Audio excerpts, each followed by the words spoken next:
سے نکاح کا پیام دینا جائز نہیں ہے۔ حاضرین، پیام نکاح دینے کے وقت میں ہمارے معاشرے میں آج کل ایک بڑی خرابی پائی جاتی ہے، وہ یہ ہے کہ جس کو رشتہ دیکھنا کہتے ہیں۔ رشتہ دیکھنے کے وقت میں بہت سارے لوگوں کے حالات میں یہ لکھا جاتا ہے کہ وہ جس عورت کا رشتہ دیکھنا چاہتے ہیں اس کو بھی دیکھ لیتے ہیں۔ رشتہ دیکھنے اور تلاش کرنے میں کوئی حرج نہیں ہے، لیکن اجنبی مرد کا اجنبی عورت کو دیکھنا یہ جائز نہیں ہے۔ مثال کے طور پر اگر لڑکے کے لیے باپ رشتہ نکاح دیکھتا ہے تو پہلے تو خواتین دیکھتی ہیں، پھر اس میں لڑکے کا شوہر لڑکے کا باپ بھی دیکھتا ہے، پھر بھائیوں کو بھی فوٹو بتائی جاتی ہے، سارے رشتہ دار گھر کے سارے افراد اجنبی عورت کی فوٹو دیکھتے ہیں۔ حرام ہے، ناجائز ہے، حرام ہے، کسی بھی صورت میں جائز نہیں۔ البتہ حضور پاک صلی اللہ علیہ وسلم نے صرف اس آدمی کو اجازت عطا فرمائی جو نکاح کرنا چاہتا ہے، صرف شوہر کو یعنی جو نکاح کرنے والا ہے اس کو اجازت ہے کہ وہ جس سے نکاح کرنا چاہتا ہے اس کو دیکھ لے۔ لیکن کب ہے یہ؟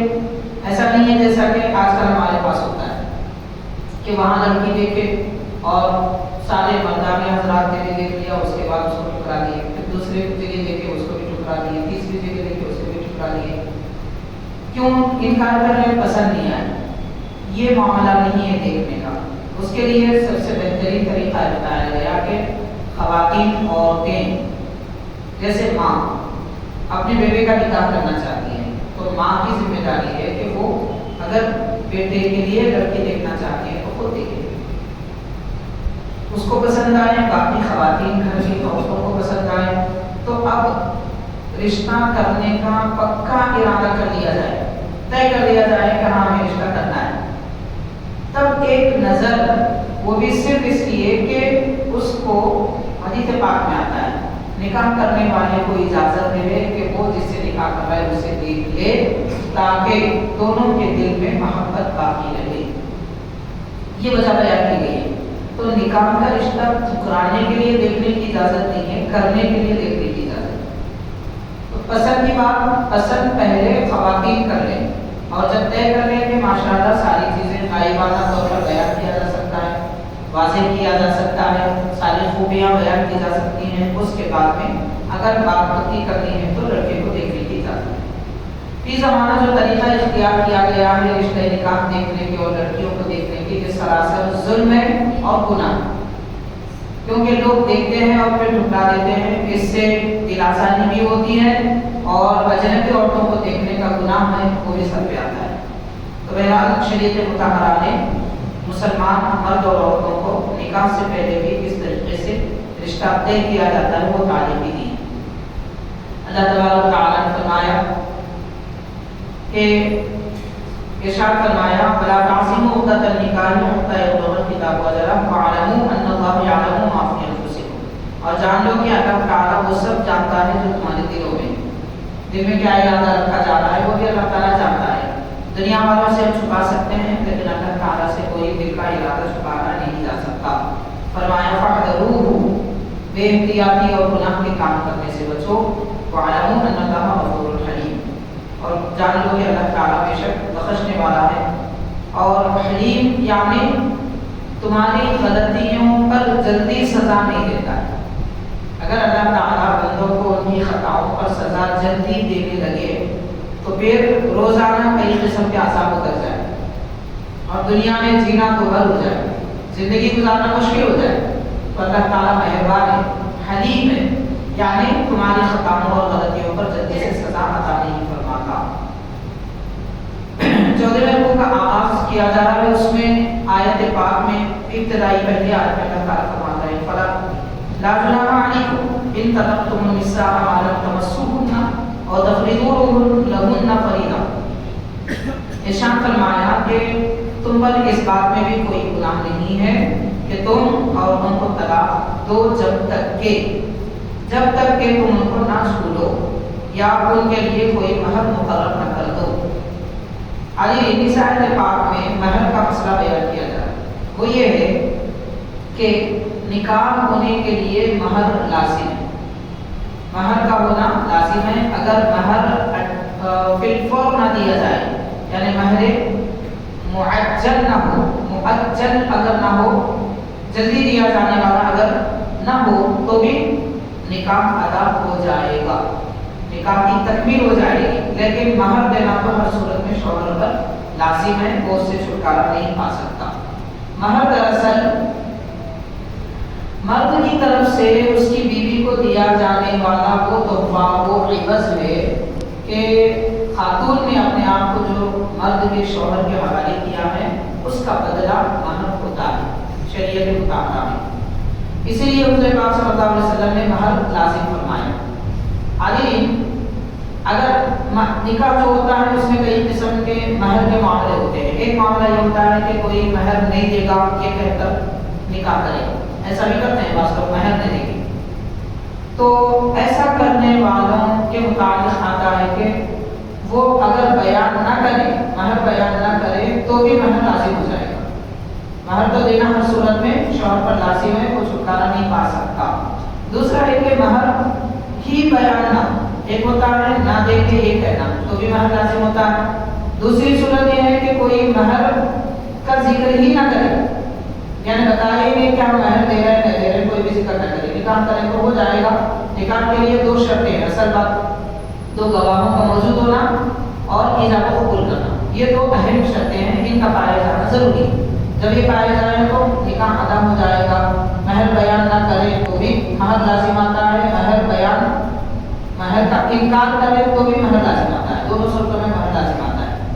تو اس آیت پاک میں اللہ تعالیٰ یہ بیان فرما رہا ہے کہ جن کا نکاح ہوا ہے، جن مرد و خاتون کا نکاح ہوا ہے، اگر کسی وجہ سے ان کے آپس میں ملنے سے پہلے ان کا نکاح ٹوٹ جائے، شوہر طلاق دے دے یا کوئی وجہ بن جائے، کچھ بھی ہو جائے، اور مہر وہ لوگ بیان کر چکے، تو ایسی صورت میں بیان کیا جا رہا ہے مَتِّعُوهُنَّ عَلَى الْمُسِيءِ قَدَرُهُ وَعَلَى الْمُقْتِرِ قَدَرُهُ مَتَاعًا بِالْمَعْرُوفِ حَقًّا عَلَى الْمُحْسِنِينَ۔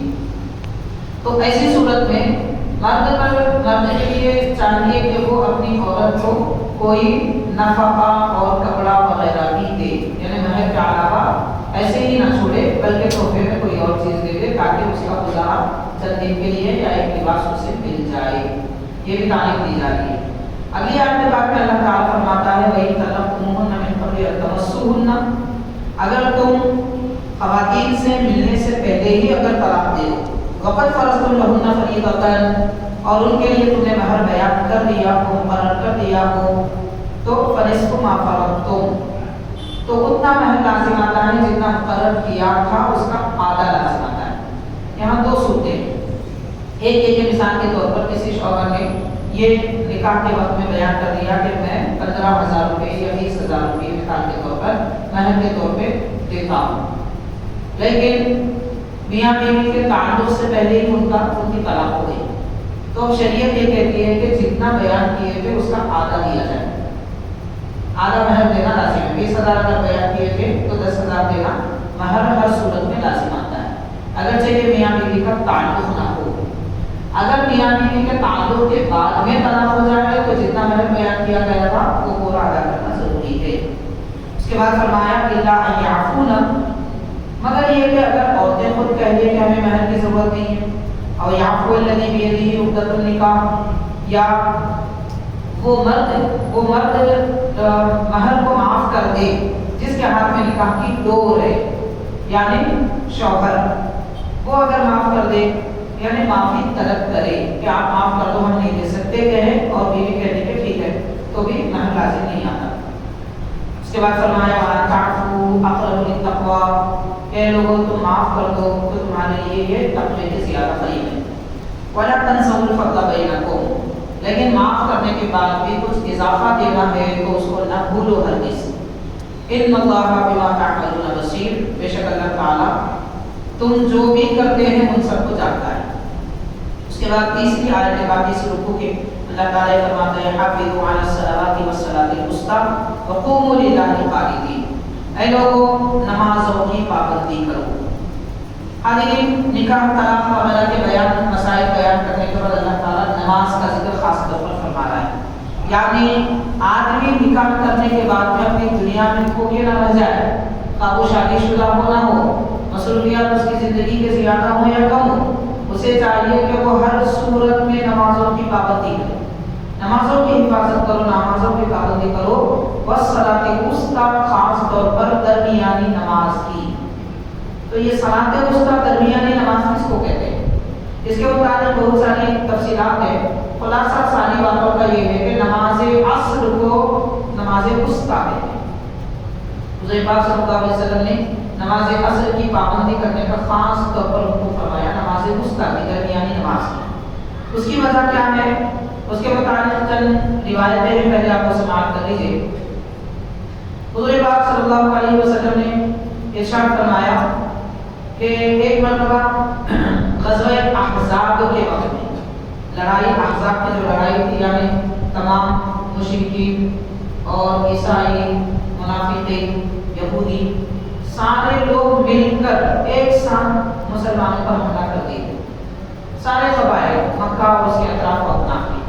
تو یہ غزوہ احزاب کا اس وقت زیادہ مشغولیت کی وجہ سے، اس جنگ میں زیادہ مشغولیت کی وجہ سے نبی پاک صلی اللہ علیہ وسلم نماز عصر اور صحابہ کرام ادا نہیں فرما سکے، نہ سرکار نے نماز ادا فرمائی اور نہ ہی صحابہ کرام نے کسی نے نماز پڑھی نماز عصر کے اس وقت میں، کیونکہ دشمن سامنے تھا، اس کے ساتھ مقابلہ آ رہی تھی۔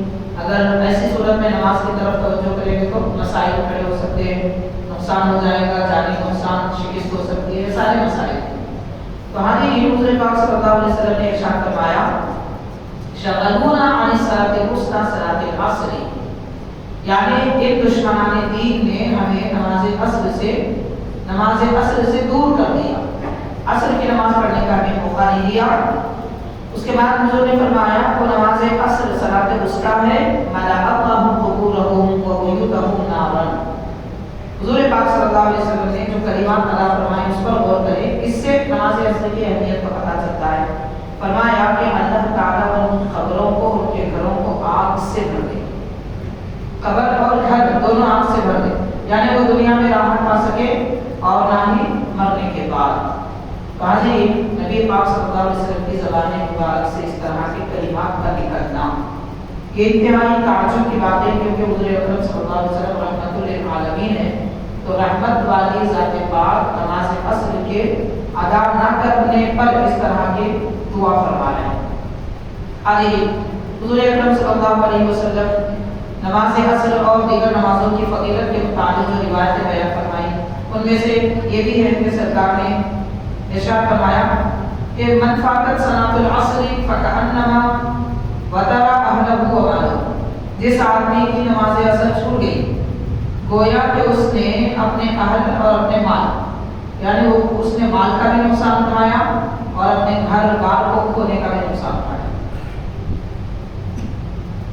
یعنی دنیا میں مال و دولت اور رشتہ دار دونوں کھونے کا جتنا غم ہو سکتا ہے، کسی کی موت پر جتنا غم ہو سکتا ہے اور مال چلے جانے پر جتنا غم ہو سکتا ہے، اس سے زیادہ غم نماز عصر کے کھونے پر ہونا چاہیے، اس کا نقصان یہ حدیث پاک میں بیان فرمایا۔ اور سرکار عالم صلی اللہ علیہ وسلم نے یہ بھی ارشاد فرمایا، روایت میں آتا ہے حافظوا علی الصلوات والصلاۃ الوسطیٰ وصلاۃ العصر، یعنی نمازوں کی پابندی کرو، خاص طور پر نماز عصر کی۔ نماز عصر کی پابندی کی تاکید خاص طور پر اس لیے کی جا رہی ہے کہ یہ وقت نماز عصر کا خاص طور پر یہ وقت تجارت کا وقت ہوتا ہے، لہذا آدمی اپنی تجارت میں مشغول رہتا ہے، کاروبار اور گراہک لوگ اس کے پاس زیادہ آ جاتے ہیں، جس کی وجہ سے وہ نماز کی طرف راغب نہیں ہوتا۔ اللہ تبارک و تعالیٰ نے فرمایا نماز کی عصر کی پابندی کرو، کیونکہ یہ آزمائش کا وقت ہے۔ یہ ایسا نہیں ہے جیسا کہ مثال کے طور پر پچھلے زمانے میں حضرت موسیٰ علیہ السلام کے زمانے میں یہودیوں کو مچھلی کا شکار کرنے سے، ہفتے کے دن مچھلی کا شکار کرنے سے منع کیا گیا۔ تو یہودی کیا کیا کرتے تھے؟ شکار ہفتے کے دن نہیں کرتے، لیکن اللہ تعالیٰ ان کی آزمائش کے لیے مچھلیوں کو کنارے پر لاتا۔ باقی دنوں میں مچھلی پکڑنے کے لیے جتنی مشکل ہوتی تھی، مچھلی جال میں نہیں آتی تھی، قبضے میں نہیں آتی تھی، لیکن ہفتے کے دن خود بخود کنارے پہ آ جاتی ہیں. دن بھر مچھلیاں انہیں نظر آتے تھے. یہ دیکھ کر یہودیوں نے ایک کام کیا کہ سمندر کے کنارے وہ بڑے بڑے گڑھے کھود کے رکھ دیے. مثال کے طور پر جمعہ کے دن وہ گڑھے کھود کے رکھتے تھے. مچھلیوں کے ساتھ میں جب پانی لہر آ جاتی تو وہ آگے بڑھتی پھر پیچھے ہو جاتی. تو گڑھے میں جو پانی جا چکا ہے مچھلیاں اس میں چلی جاتی. تو یہ ہفتے کے دن یہ کام ہوتا ہے. پھر وہ اتوار کے دن وہی مچھلیاں جو گڑھے میں پڑ چکی ہیں ان کا شکار کر لیتے. تو یہ کیا ہے؟ پہلے اللہ تبارک و تعالیٰ منع فرماتا ہے کہ یہ کام مت کرو. اس کے بعد آزمائش میں مبتلا فرماتا ہے. یعنی بندوں کو دیکھنا چاہتا ہے کہ وہ میرا حکم مانتے ہیں یا نہیں مانتے. ایسے ہی یہاں کے اللہ تعالیٰ نے نماز عصر کی پابندی کا حکم فرمایا اور خاص طور پر کاروباری لوگ اچھی طرح جانتے ہیں کہ عصر کے وقت میں یعنی شام جب ڈھلنے لگتی ہے تب سے سورج ڈوبنے سے کچھ عرصے تک کاروبار زیادہ ہوتا ہے. اسی لیے نماز عصر کی پابندی کا حکم فرمایا تاکہ لوگوں کو آزمایا جائے وہ دنیا کو فوقیت دیتے ہیں یا نماز کو فوقیت دیتے ہیں. اللہ تبارک و تعالیٰ نے ارشاد فرمایا. دوسری آیت پاک میں فرمایا فَإِنْ خِفْتُمْ فَرِجَالًا أَوْ رُكْبَانًا. اگر تمہیں خوف ہو، کس بات کا خوف ہو؟ یہ آیت کریمہ کب نازل ہوئی؟ یہ غزوہ احزاب کے وقت میں نازل ہوئی جو سارے دشمن مل کر مسلمانوں پر حملہ آور تھے. تو جب سب دشمن ایک ساتھ مسلمانوں پر حملہ آور ہیں، نماز کا وقت ہے تو لڑیں گے یا پھر نماز پڑھیں گے. تو آج یہ بالکل ابتدائی یعنی پہلا مرحلہ تھا صحابہ کرام کے لیے. ایسی لڑائی تھا کہ نماز کا وقت آئے اور لڑائی ہو رہی ہے. دشمن سے مقابلہ نہ کریں گے تو سب کی گردنیں ہو جائیں گی، مسلمان شکست کھا جائیں گے. تو کیا کیا جائے؟ ظاہر ہے کہ صحابہ کرام نے جان بچانے کے لیے کوشش کی اور دشمن سے مقابلہ کیا اور خود نبی پاک رحمۃ اللہ علیہ صلی اللہ علیہ وسلم کے درمیان جلوہ افروز ہے. حبیب پاک صلی اللہ علیہ وسلم نے بھی نہیں فرمایا کہ چھوڑو دشمن کو فوراً نماز پڑھ لو، یہ بھی نہیں فرمایا. بہرحال نماز کا وقت چلا گیا. اللہ تبارک و تعالیٰ اس کے بعد یہ فرماتا ہے اگر تمہیں دشمن کا خوف ہے فَرِجَالًا تو کھڑے رہ کر نماز پڑھو اور رُكْبَانًا یا سواری پر رہ کر بھی نماز پڑھو. ہاں لیکن اس آیت پاک کے نازل ہونے کے بعد نماز کا ایک نیا مسئلہ دنیا والوں کو معلوم ہوا. وہ یہ ہے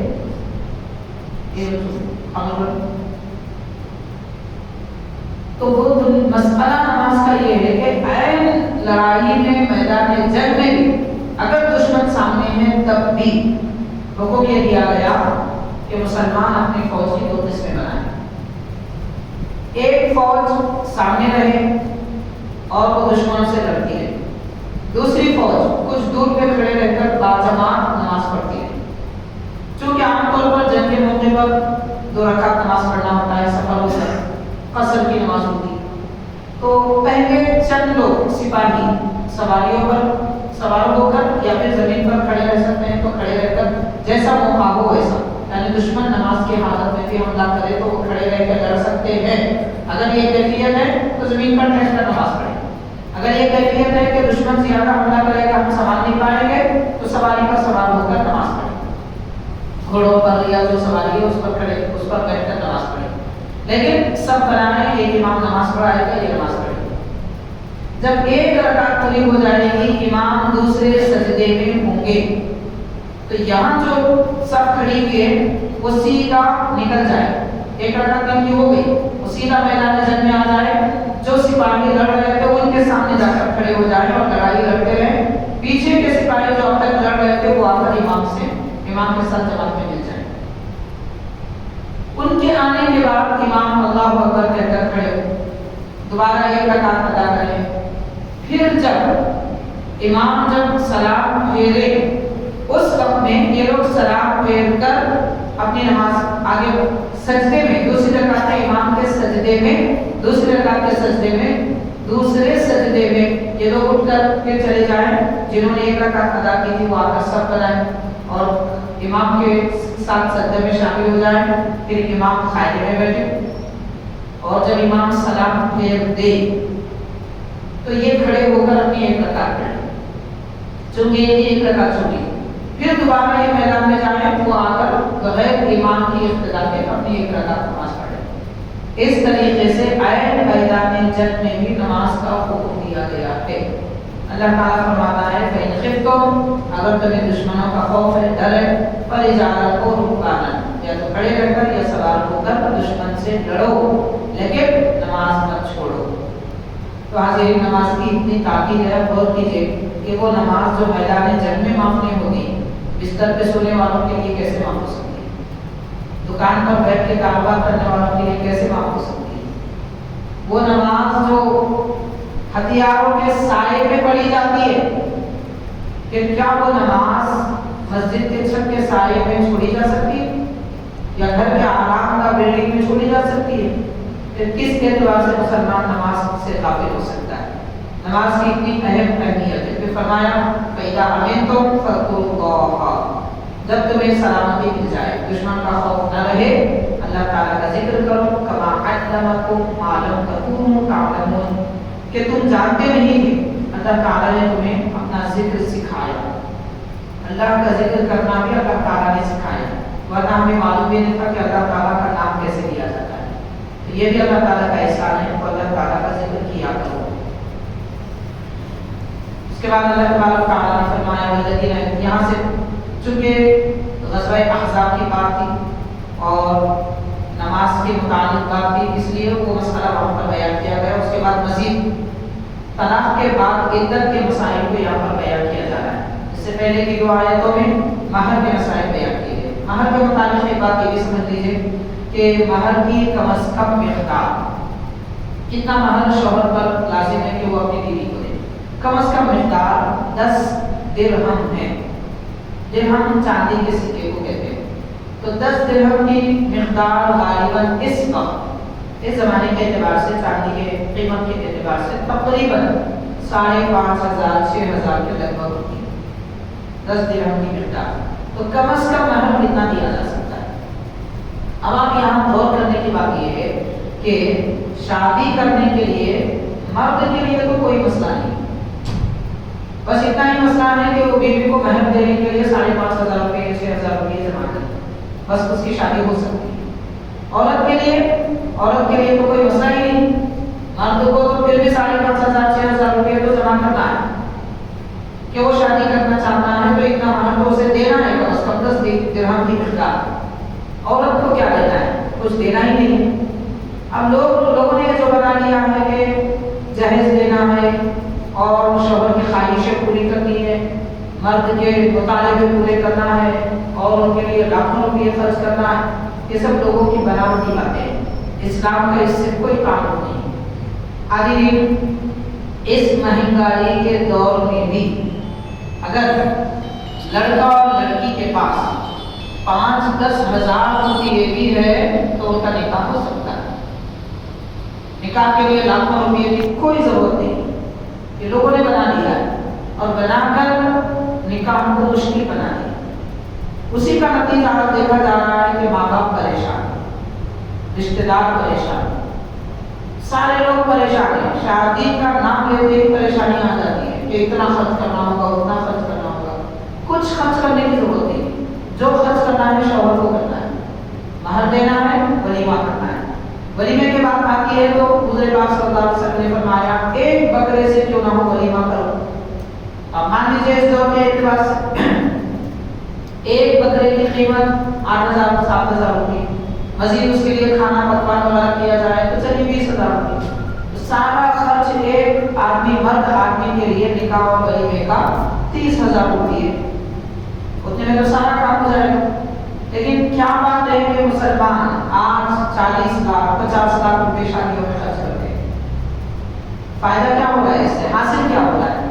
نتیجہ کیا نکل رہا ہے؟ بس یہی کہ فلاں شادی میں کھانا اچھا تھا، یہ شادی میں کھانا اچھا تھا، وہ شادی کھانا اچھا تھا، اس کا ڈیکوریشن اچھا تھا، وہ فلاں تھا، بس یہی باتیں، اس کے سوا اور کیا فائدہ ہے؟ زندگی بھر کی کمائی ایک باپ اپنی بیٹی کی شادی میں خرچ کر دیتا ہے، یہ کہاں کی عقل مندی؟ لڑکی کے لیے تو خرچ کرنے کا معاملہ ہی نہیں، سب کچھ لڑکے پر ہے۔ اس کے اسلام نے شادی کو اتنا آسان کیا، لیکن افسوس کی بات ہے کہ مسلمانوں نے شادی کو اتنا مشکل بنا۔ تو یہ دور مشکلات کو ہٹا کر سیدھی سادی شادی کرنے کا دور ہے، اور یہ کام ماں باپ کا ہوتا ہے۔ اگر ماں باپ اس بات پر تیار نہ ہوں تو جو شادی کرنے والے وہی یہ طے کر لیں کہ میں سنت نبوی کے مطابق شادی کروں گا۔ اور آج کل سنت نبوی کا مطلب لوگوں نے کیا سمجھ رکھا ہے، مسجد میں شادی کرے تو سنت ادا ہوگی۔ کیا ہر صحابی کی شادی مسجد میں ہوئی تھی؟ ہرگز نہیں ہے، غلط بات۔ کبھی کبھار بعض صحابہ کرام کی شادیاں مسجد میں ہوئی تھی، ہر کسی کی شادی مسجد میں کبھی نہیں ہوئی، یہ غلط بات ہے۔ یہ اور بات ہے کہ بعض روایتوں میں آتا ہے کہ لوگوں مسجد میں نکاح کرو اور نکاح کا اعلان کرو، یہ ہے حدیث پاک، لیکن اس کا یہ مطلب نہیں ہے کہ مسجد میں نہیں کرے تو شادی نہیں ہوتی۔ لوگ ایک سنت یاد رکھے، مسجد میں شادی کرنا اور شادی میں جہیز لینا، یہ کون سی سنت ہے؟ گاڑیوں کے مطالبے کرنا، یہ کون سی سنت ہے؟ لاکھوں روپئے مانگنا، یہ کون سی سنت ہے؟ اور ہمارے نکاح نوشا کی طرف سے 500 آدمی آئیں گے، ان کو کھلانا تو پر ضروری ہے، یہ لازم کرنا، یہ کون سی سنت ہے؟ کھانے میں آپ یہ ایٹم رکھو، اس کا مطالبہ کرنا، یہ کون سی سنت ہے؟ شادی خانے کا مطالبہ کرنا کہ فلاں شادی خانہ لیں گے تو بات صحیح ہے، ورنہ ہم نہیں آئیں گے، یہ کون سی سنت ہے؟ نعوذ باللہ معاذ اللہ۔ حاضرین، شادیوں کے متعلق مسلمان غیر مسلمین کے طور طریقے میں چل رہا ہے۔ غیر مسلمین کے پاس یہ رواج ہے کہ وہ زندگی کا سارا سرمایہ شادیوں میں خرچ کر دیتے ہیں، اور مسلمان بھی اسی طریقے پہ عمل کر رہے ہیں۔ دین اسلام نے مسلمانوں کو آسانی عطا فرمائی، اس آسانی پر عمل کرنا چاہیے۔ اب ظاہر ہے کہ شادی کو لوگوں نے مشکل بنا دیا تو زندگی پر مشکل ہی ہوگی، کہاں آسانی ہوگی؟ یہی وجہ ہے نکاح کے بعد، شادیوں کے بعد میاں بیوی کے جھگڑے، ساس بہو کے جھگڑے۔ بیوی کہتی ہے وہ گھر میں نہیں رہوں گی، مجھے الگ کر کے گھر لے کے دے دو، میں ان کی خدمت نہیں کروں گی۔ ساس ہوتی ہے یہ بہو بڑی خراب ہے، یہ ہماری بات نہیں مانتی۔ یہ سارے جھگڑے اسی وجہ سے پیدا ہوتے ہیں، کیونکہ سنت نبوی کی خلاف ورزی کر کے کون اپنی زندگی خوشحالی کے ساتھ گزار سکتا ہے؟ ناچ گانا، فضول خرچی، حرام کاریاں نکاح کی محفل میں ہو رہی، بے حیائی اتنی عام ہو گئی۔ افسوس کی بات ہے کہ غیر مسلموں میں جیسے مرد عورت ایک سٹیج پہ بیٹھ کے شادی کرتے تھے، آج مسلمانوں میں وہ رواج پیدا ہو چکا ہے۔ مسلمانوں میں رواج پیدا ہو چکا ہے، اور پھر وہ جو پردہ نشین خاتون، اس کو ٹی وی پہ بتایا جاتا ہے، ساری محفل کے لوگ دیکھ رہے ہیں، نئے نئے رسم و رواج شادیوں میں مسلمانوں کے پائے جا رہے ہیں، اور اس کو سمجھ رہے ہیں کہ بڑی شان سے انہوں نے شادی کی۔ افسوس کی بات ہے، حاضرین کرام، اسی کا نتیجہ نکلتا ہے کہ لوگ اپنی زندگیاں بعد میں کھو دیتے ہیں۔ اللہ تبارک و تعالیٰ نے طلاق اور مہر وغیرہ کے مسائل بیان فرمائے، اس کے بعد یہاں پر خالق کائنات آنے والی آیت میں عدت کا مسئلہ بیان فرمایا۔ عدت کے متعلق اس سے پہلے بھی ہم نے بتایا تھا، عدت کا اصل معنی ہے شمار کرنا، گننا۔ دراصل عدت ان ایام کو کہتے ہیں، اس مدت کو کہتے ہیں کہ شوہر کے انتقال کے بعد یا شوہر کی طلاق کے بعد، طلاق دینے کے بعد بیوی کو جو دن اپنے گھر میں گزارنا ہوتا ہے اس کو عدت کہتے ہیں۔